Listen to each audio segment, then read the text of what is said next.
Hey guys what's up, कैसे हैं आप सभी लोग। स्वागत है आपका हमारे चैनल कंप्यूटर नॉलेज में। जैसे मैंने आपको पिछली वीडियो में कहा था कि मैं आपके लिए जल्दी इंटेल बेस्ड पीसी बिल्ड बुला दूंगा। तो आज की इस वीडियो में हम 25,000 के बजट के अंदर रहते हुए एक इंटेल बेस्ड पीसी बिल्ड के ट्यूटोरियल गाइड देने वाले हैं। So let's begin. सबसे पहले हम इसमें लगने वाले मदरबोर्ड के बारे में बात कर लेते हैं। हमने जो इसमें मदरबोर्ड यूज़ किया है वो गीगाबाइट की तरफ से आने वाला H40MH ultra durable motherboard use किया है।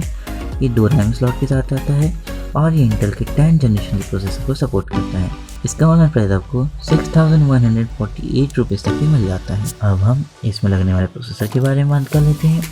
हमने जो इसमें प्रोसेसर यूज़ किया है वो इंटेल की तरफ से आने वाला i3 10th जनरेशन का प्रोसेसर यूज़ किया है। इसमें आपको 4 कोर 8 थ्रेड मिल जाते हैं, जिसकी वजह से आपको इसमें 4.3 गीगाहर्ट्ज की स्पीड मिल जाती है और 6 MB की क्लॉक स्पीड मिल जाती है, जो कि काफ़ी अच्छी बात है। इसमें आप आराम से गेमिंग भी कर पाएंगे और एडिटिंग भी कर पाएंगे। मैं सारे के सारे लिंक डिस्क्रिप्शन में डाल दूंगा, आप जाके चेक कर लीजिएगा। क्योंकि आज मैं जो वीडियो बना रहा हूँ उसमें पीसी पार्ट के प्राइस कुछ और हैं और हो सकता है कल कुछ और हो जाए, इसलिए आप एक बार जाके चेक कर लीजिएगा। अब हम अपनी ग्राफिक्स कार्ड के बारे में बात कर लेते हैं। आप अपने से पूछेंगे कि इस ब्रेक में ग्राफिक्स कार्ड लगाने की क्या ज़रूरत है।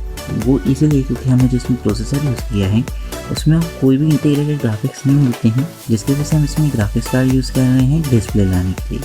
हमने जो इसमें ग्राफिक्स कार्ड यूज़ किया है वो जोटेक की तरफ से आने वाला GeForce GTX 710 2GB का DDR3 का ग्राफिक्स कार्ड यूज़ किया है। ये आपको ऑनलाइन 5,000 रुपीज़ तक के मिल जाता है, जो कि अभी पीसी पार्ट से प्राइस काफ़ी अप डाउन हो रहे हैं, पर अभी इसका प्राइस काफ़ी ठीक है। अब हम इसमें लगने वाली रैम के बारे में बात कर लेते हैं।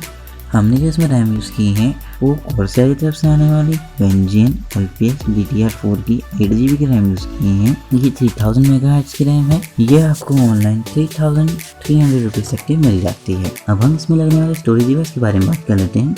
हमने जो इसमें स्टोरेज डिवाइस यूज़ किया है वो 500GB के हार्ड डिस्क यूज़ की है। अगर आपका बजट 2,000 रुपीज़ तक एक्सपेंड हो सकता है तो आप इसमें एक SSD लगा लीजिएगा, जिससे आपकी पीसी की स्पीड काफ़ी बढ़ जाएगी। अब हम हार्ड डिस्क के प्राइस के बारे में बात कर लेते हैं।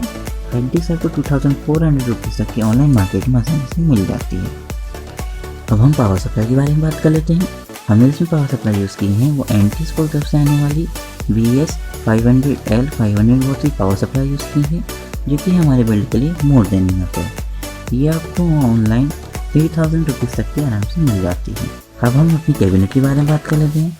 हमने जो कैबिनेट यूज़ की है वो बजट किंग है। मेरे हिसाब से ये इस बजट में आने वाली बेस्ट कैबिनेट है।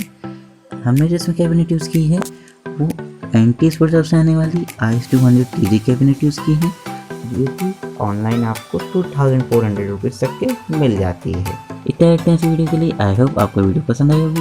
वीडियो पसंद आई तो वीडियो को लाइक करें। अगर आप चाहते हैं कि मैं बजट में फुल पीसी सेटअप की वीडियो लाऊं तो आप बस चैनल को सब्सक्राइब कर दें। मिलते हैं अगले वीडियो में, तब तक के लिए गुड बाय।